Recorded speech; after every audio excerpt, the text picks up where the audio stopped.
السلام علیکم۔ آج کے دن یہ خصوصی کرنٹ افیئر کے ساتھ میں تھوڑی ڈسکس کرنا۔ آج 3 بجے کے قریب عمران خان نے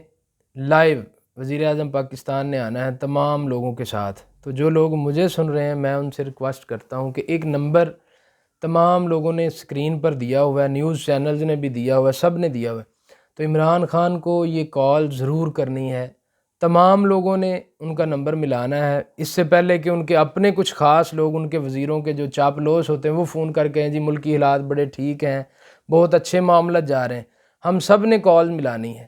تو میں بھی ان کا نمبر مینشن کر دوں گا اپنی سکرین پر۔ تو اس کو کال کر کے بتانا ہے کہ آپ نے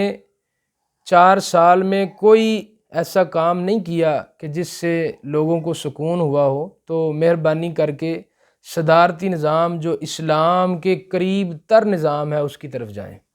دیکھیں، ایک گولی ٹافی بیچنے والے سے لے کر بڑے مینوفیکچر تک اور بڑے ٹریڈ تک سب پر ٹیکس لگائے ہوئے ہیں اور سب لوگ پریشان ہیں، مہنگائی کا طوفان ہے، بلوں میں ٹیکس ہیں اور ہر چیز میں کرپشن میں اضافہ ہو چکا ہے۔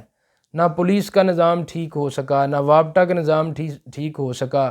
نہ سوئی گیس ادارے، جس ادارے میں بھی جائیں جہاں کرپشن 10% تھی اب 100% ہے، 110% تک پہنچ چکی ہے۔ تو یہ آج آپ سب نے کال کرنی ہے اور عمران خان کو بتانا ہے کہ جی صدارتی نظام کی طرف آپ جائیں۔ جس طرح دوسرے ملکوں میں ریفرینڈم ہوا ہے، آپ بھی ایک جوڈیشل جا کے سپریم کورٹ میں دائر کریں اور کہیں کہ ہم ریفرینڈم کرواتے ہیں اور صدارتی نظام کی طرف جائیں۔ یہ نہ ہو کہ جس طرح 73 سال سے ہمارا پاکستان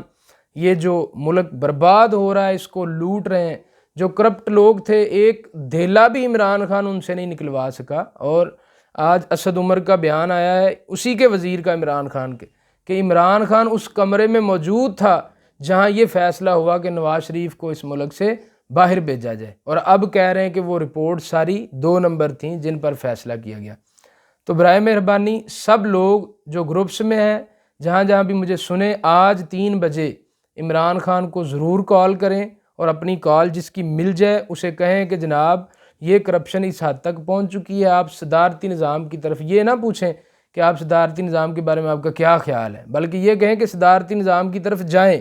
تو صدارتی نظام جو اسلام کے قریب تر ہے، اسی میں ہماری بقا ہے،